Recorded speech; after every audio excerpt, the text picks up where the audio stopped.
On ne le voit plus, on ne l'entend plus. Ni à la télévision, ni à la radio nationale.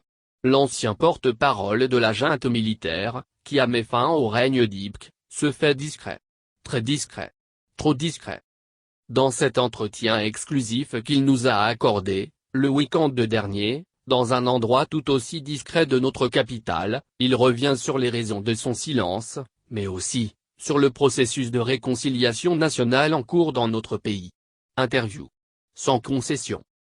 Je vais bien par la grâce de Dieu. On ne vous voit plus à la télévision, on ne vous entend plus à la radio. Du moins, très rarement, depuis près d'un mois. Pouvez-vous nous expliquer pourquoi? Il n'y a rien. Absolument, rien. Sauf que j'ai tiré le son du fait que, il y a un an environ, ma vie privée a été jetée en pâture par certains médias, y compris les réseaux sociaux. Ce geste m'a, profondément, indigné. Et indigné ma famille et mes proches. Depuis, j'ai décidé de faire mon travail tout en restant discret. On ne vous voit même plus faire des déclarations à la radio ou à la télévision nationale. Ce qui est la moindre des choses, non? Nous le faisons dans notre département, mais autrement. Pour moi, l'essentiel c'est de bien faire notre travail. Avez-vous une dent contre les médias? Pas envers tous les médias. La preuve, vous le seul journal, pour ne pas dire l'unique média, auquel j'ai accordé une interview depuis plus d'un an. Donc, les scribouillards du canard déchaîné ne font pas partie des journalistes sardinards? Je crois avoir, déjà, répondu à cette question.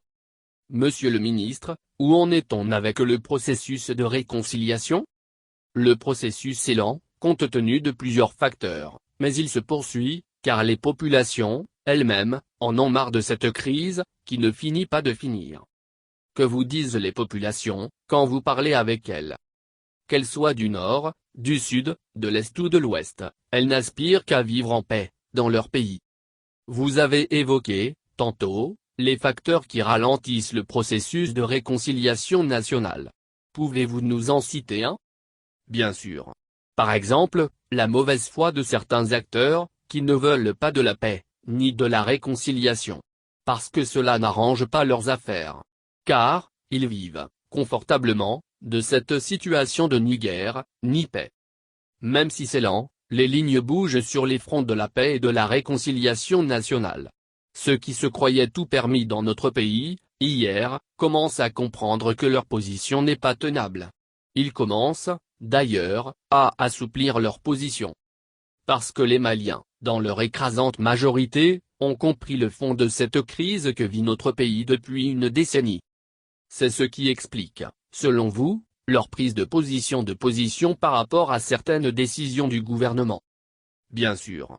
Quand nos concitoyens jugent certaines décisions du gouvernement contraires à leurs aspirations, ils manifestent leur désapprobation à travers des marches de protestation.